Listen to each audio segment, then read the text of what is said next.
This is Mount Everest, the highest place on Earth. Its peak has been described as a fat old man among beautiful maidens in the Himalayas, and I guess when you look at other peaks that may be true, but I think of Everest as a she, and in my attempt to reach her base camp, she called the shots.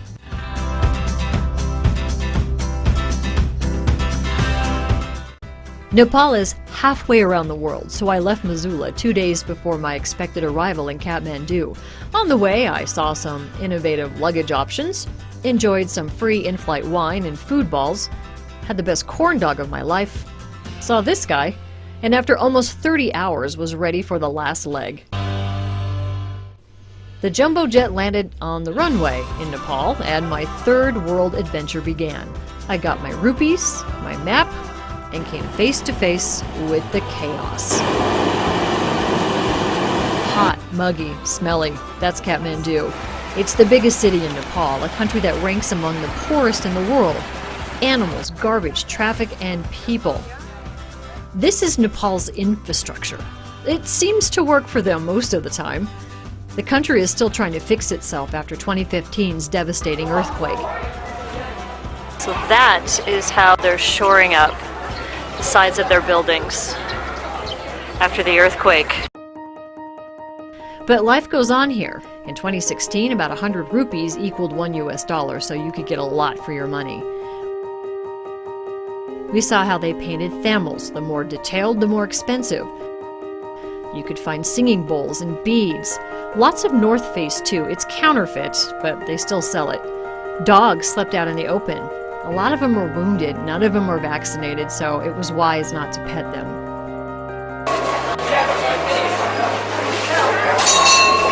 The spirituality of the people here is inspiring. They live in poverty and broken buildings, but they're devoted to Buddha, or to Hinduism, considered by some as the oldest religion in the world. After visiting Booth Hanath, we walked about a mile toward the Hindu side of town, where they had just begun the celebration of Diwali, or Festival of Lights. It's a time to celebrate family.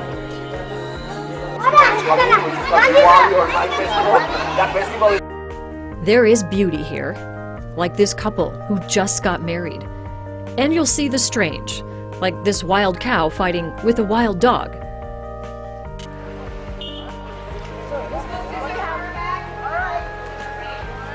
We headed off through the streets of Kathmandu. For us, a once-in-a-lifetime experience.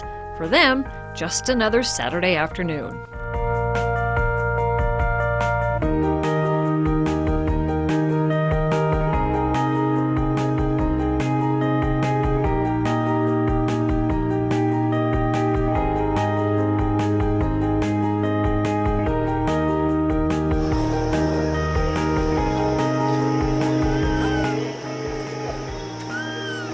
We eventually came upon the Monkey Temple. Yes, monkeys, and lots of them. Our next stop brought us to a river where it took a moment to realize what we were watching. Cremations, bodies getting ready for earthly release. This woman being prepared by her loved ones for the afterlife.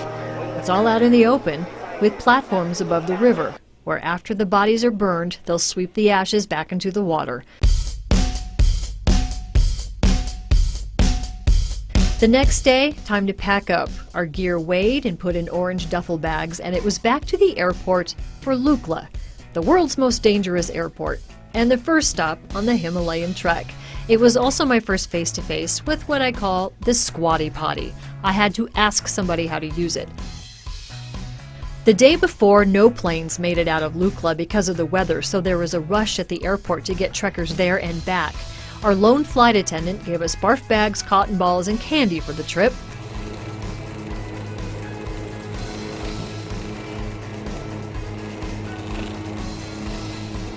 It was an easy flight to Lukla, and it was sure nice to get out of the humidity of Kathmandu and into the cool mountain air. We got our first look at the Himalayan peaks up there.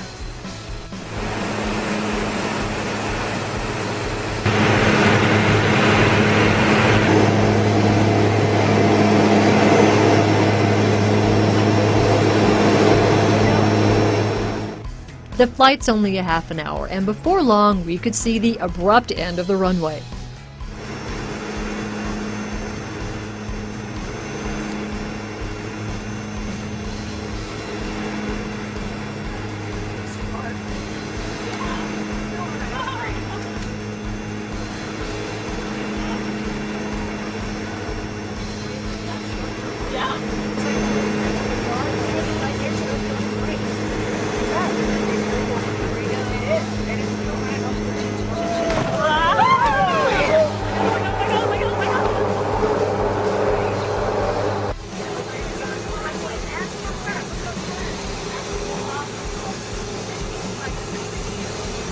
Once we landed, though, we still had a 4-hour trek ahead of us on our way to Fakding, so it was time to go. Okay, it is Sunday. I am all strapped up, got my GoPro, heading over here. We're beginning the trek. I'm a little nervous, but it'll be okay. We're just walking, right? Just walking. Lukla is there to cater to trekkers and climbers. From souvenirs to all the gear, it's there. We even found a Starbucks. Okay, it was counterfeit, and there's something that resembled a Burger King. It's a place where people live, while the trekkers of the world pass them by, both on the way up and on the way down.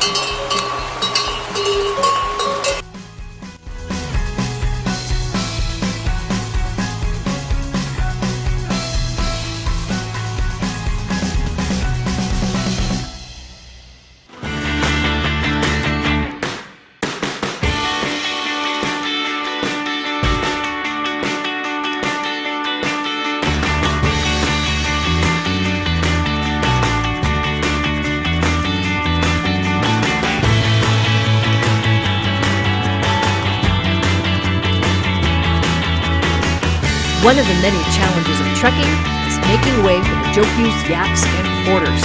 One of my fellow trekkers accidentally got poked in the bum by a yak horn. In her defense, it wasn't her fault. What a great bridge. Totally safe.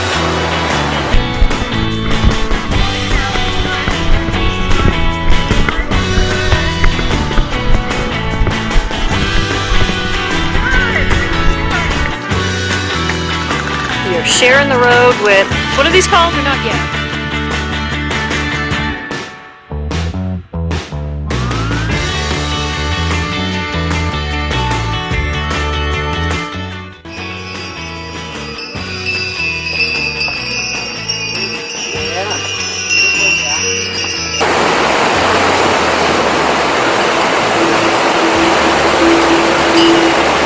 Okay, so don't forget, these are Jokyos.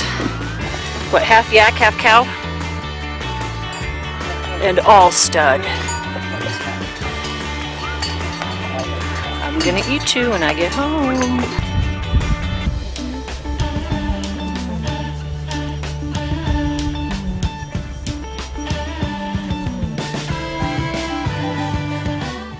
The first half of this trek is green. It's a lot like Montana. Just a quick look at how lush and gorgeous this place is. Unfortunately, it's all uphill. We faced our first of many suspension bridges. Okay. Still over the death zone. This is the first tea house room, and they all pretty much look like this. Very simple, but comfortable enough.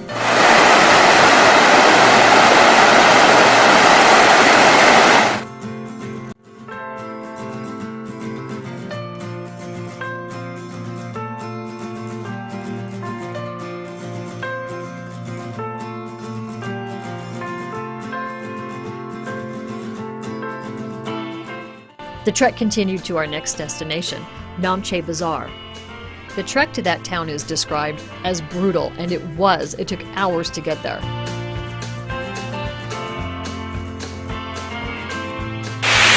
Hi, it's me. We are at the Hotel Waterfall. We have 4 more hours to go before Namche Bazaar. It's hard, but I just bought Pringles, so I'm looking forward to that, and it should be good. It's very rocky, and I'm last. That's okay, so I'm going to make it to base camp.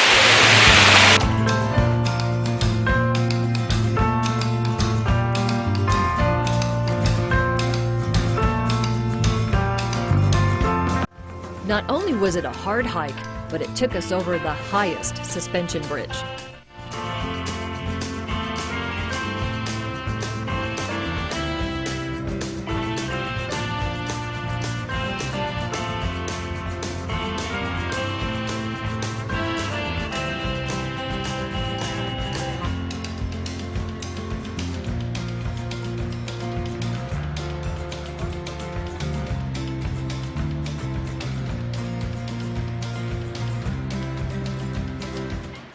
Hours later, I finally arrived in Namche Bazaar, and it's beautiful. It's seemingly carved into the side of the mountain. It's the final big town we're going to see, and we spent 2 days here getting used to the 12,000-foot altitude.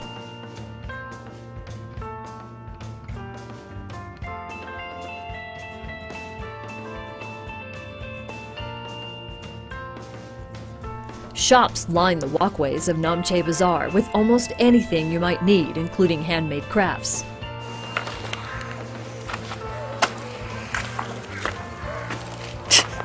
What you gonna do? I shouldn't laugh at their English when I can't speak Nepalese, but I can still chuckle when things aren't quite right. This offers a homely environment, along with helicopter rescues and cheese fondue. The sandwiches are good, and this is either a salon or a saloon. But always use that ashtray. The whole place is built on a stone staircase, and sharing this space with the animals and porters can be tricky. Alright, so this is how we get to our hotel room. A term I use loosely. But as you can see, we've got some interference from the Jokus. They use a lot of solar power here, and offer other ways to make it to base camp.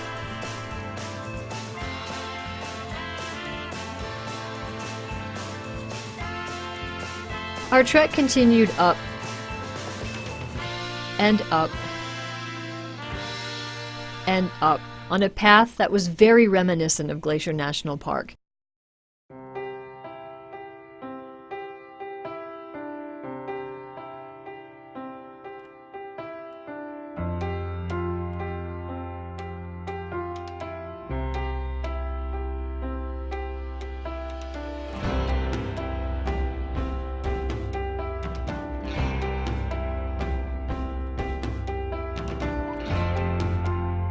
But then we rounded the corner, and we saw her, and at 12,000 feet, I started running with joy. Hi everybody, back home. Behind me, Mount Everest. Not at base camp, just at a vantage point. It's our first look at it. Looks just like I thought it would. Have more juice along the way, or you feel Dana's pain? Okay, there it is.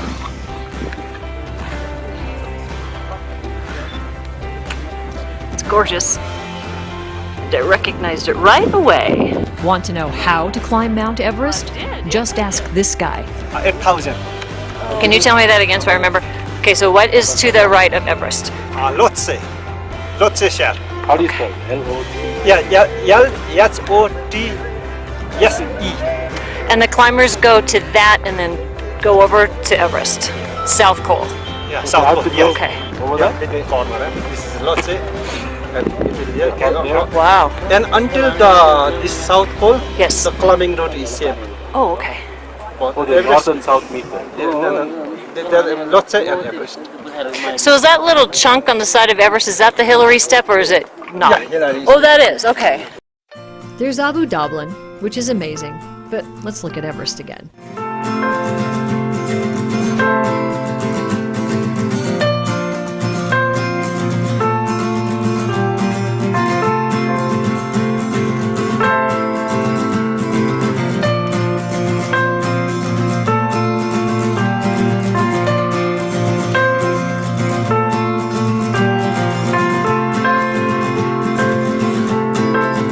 We had to hike back down to Namche for the night. It was steep and even more exhausting and treacherous than it was hiking up.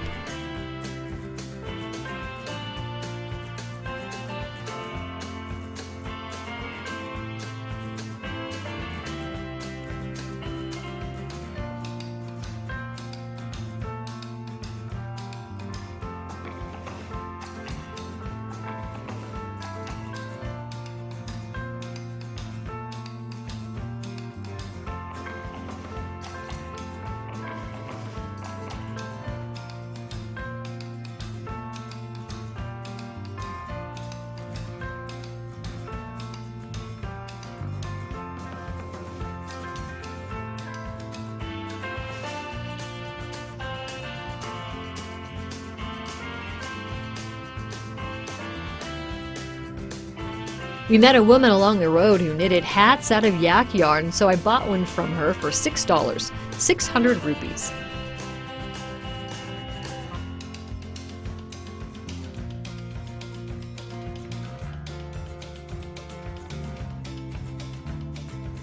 Beautiful and sunny, more uphill climbs to get used to the increased elevations.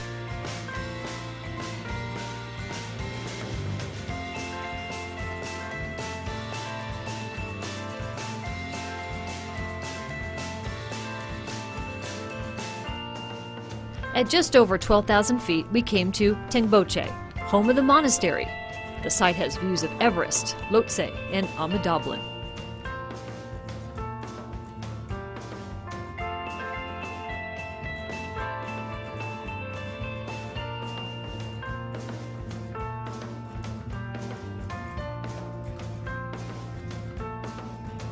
It was a good day.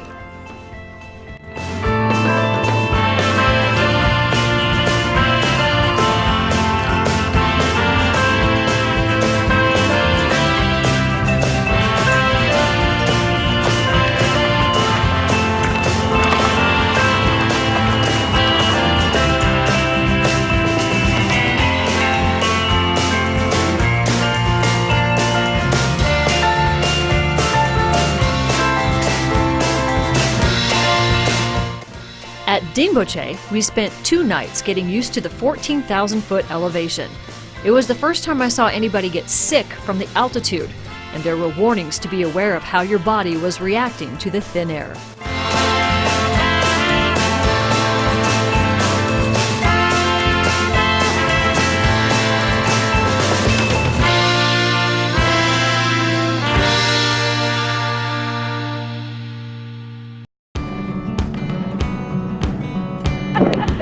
All right, we are about 15,000 feet change and an acclimation.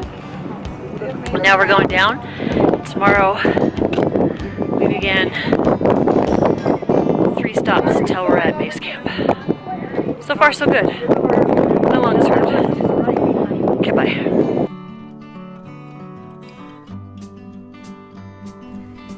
We explored a monk's stone house where he lives at 15,000 feet, all alone during the summer months. We encountered grazing yaks and enjoyed one more night at this elevation before heading up on our way to Thukla, 2 stops and 2,000 feet from base camp. Don't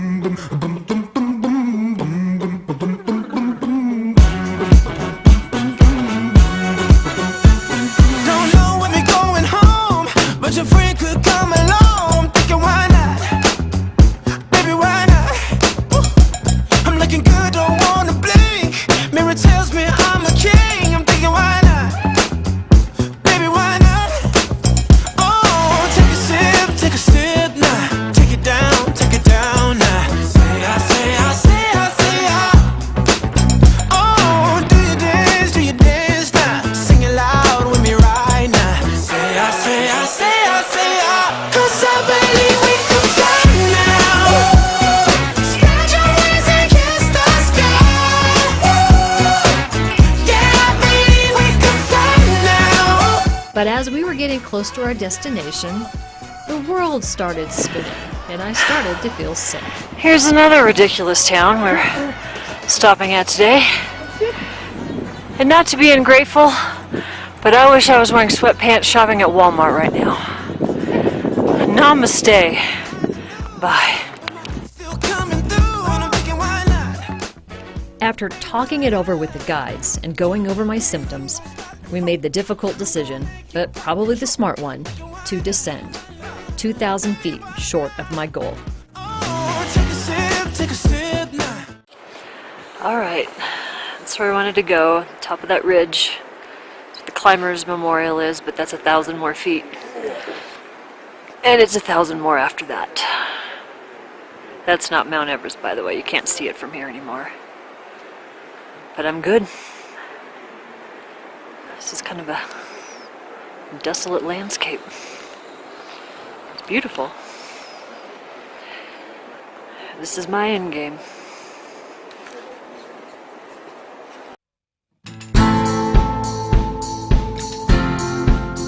I made the best of it by taking as many photos as I could of this amazing and heartbreaking place.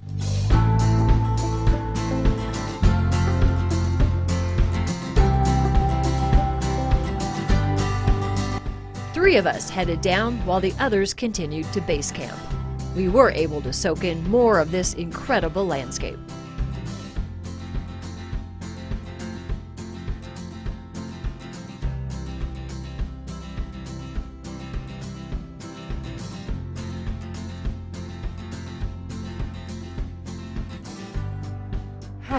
We are currently being followed by a cow, a jokyo as they say. Can you see that in the picture? I don't even know. Sun's shining.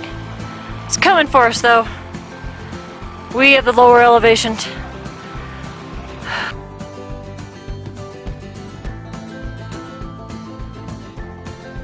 So what do you do when in the face of crushing disappointment? You make the best of it and take a lot of pictures.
So we are trying to get to Namche Bazaar, but you can see the road now is blocked.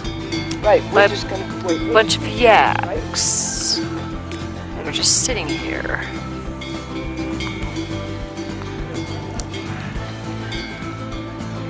Huh.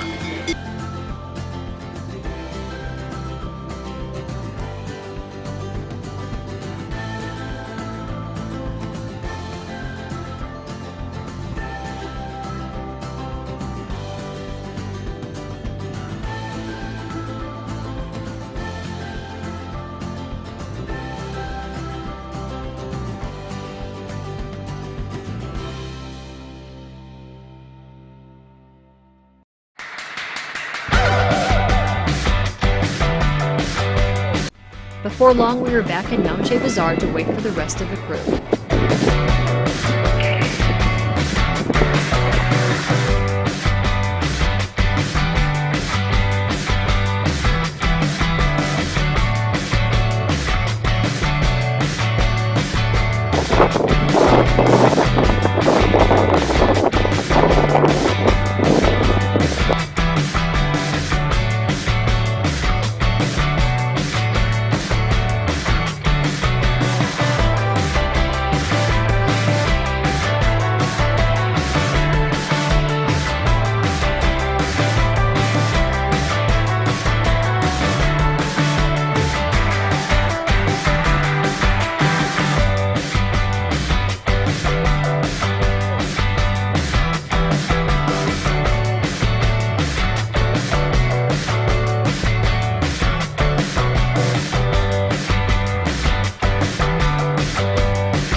This is fucking.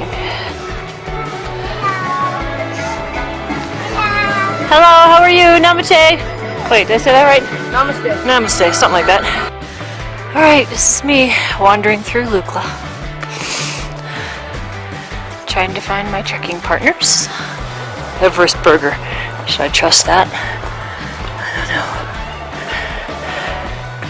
know. Here's stuff. Kalapatar. I don't see anything that says Lukla. I'll find it. Lots of stuff for sale.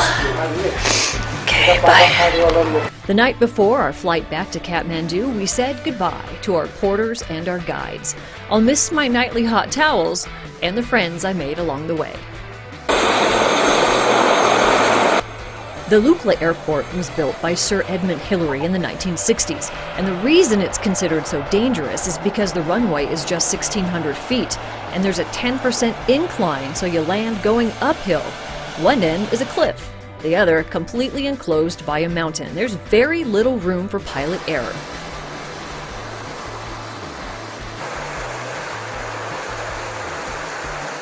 Landing is trickier than the takeoff, so at this point in the trip, that's good to know.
We flew off into the valley toward Kathmandu and the land of hot showers.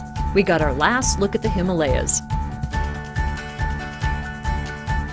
The ground below turned to terraced farmland and eventually the city. We're not quite done with Kathmandu. A day trip took us one area hit hard by the 2015 earthquake. This temple didn't topple, while the others around it did.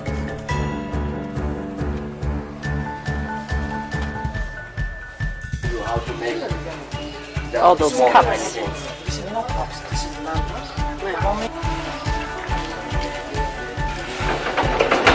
All right, Steve, this is a royal bath. It's currently empty except for the bottom part there with the fish. There's a cobra. Lots of snakes. Oh, it's right there.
After walking around Kathmandu some more, we came upon the Garden of Dreams, a peaceful oasis in the middle of the city. Then we saw the warning about feeding the wild animals, which until then, we didn't know there were any. And then after 3 weeks, it was time to say farewell. I certainly won't forget Nepal, and I won't forget Mount Everest either, and to her I say, maybe not this time, but be ready, because I'm coming back. Baby, we could